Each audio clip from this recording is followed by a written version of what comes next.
Do you ever feel like you started too late? Like everyone else is already ahead, and your time has already run out?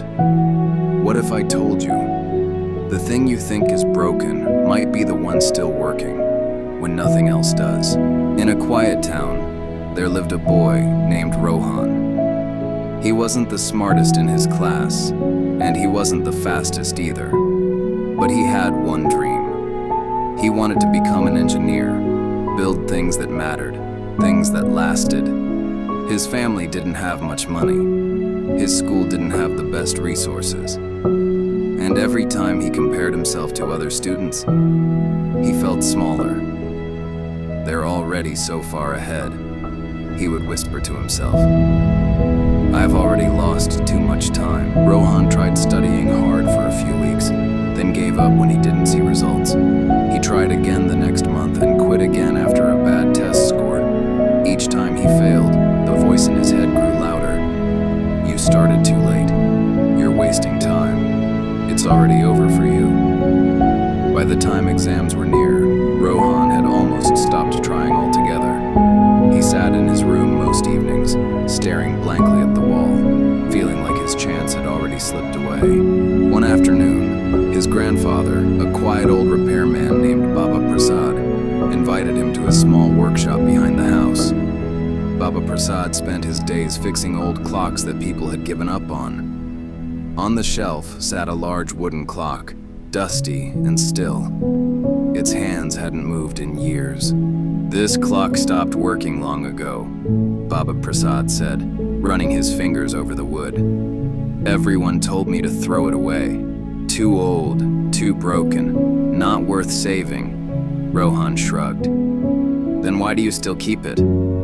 Baba Prasad didn't answer right away.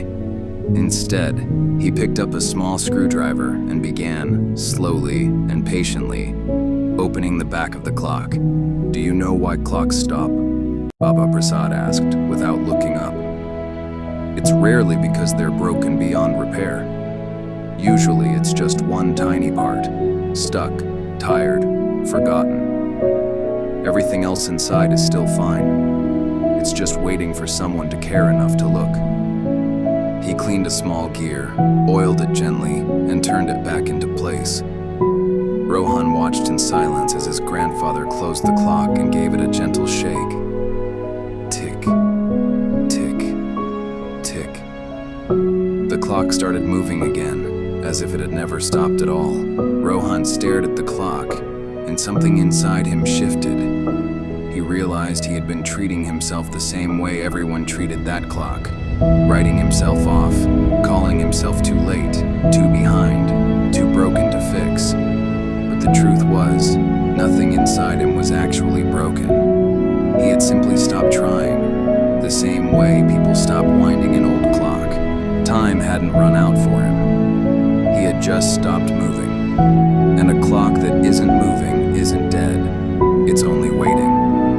That evening, for the first time in months, Rohan opened his books again. Not because he suddenly believed he would succeed, but because he finally understood that stopping wasn't the same as being finished. He didn't study for 10 hours that first night. He studied for 30 minutes. The next day, 40. Slowly, he built a small, steady rhythm, one tiny gear turning at a time. Some days he wanted to quit again, but he remembered the clock on his grandfather's shelf, silent for years, yet still capable of moving the moment someone cared enough to wind it. Months later, Rohan sat for his exams. He didn't become the top student overnight, but something had changed inside him. He no longer measured himself by how far behind he seemed. He simply kept turning, one small effort at a time. Years later, Rohan did become an engineer. Not because he started early, but because he finally started again. Just like Rohan, many of us carry a version of ourselves we've quietly given up on. We tell ourselves it's too late, that too much time has passed, that we're too far behind to matter now. But most of us aren't broken. We're simply stopped, waiting for someone, even ourselves, to care enough to start the smallest gear turning again. A stopped clock isn't a dead clock. It's a clock waiting for someone to believe it's still worth fixing. Your time hasn't run out. It's only been paused. And the moment you decide to move again, it starts ticking exactly where it left off. If this story touched you, like this video, share it with someone who needs it, and subscribe for more life-changing stories.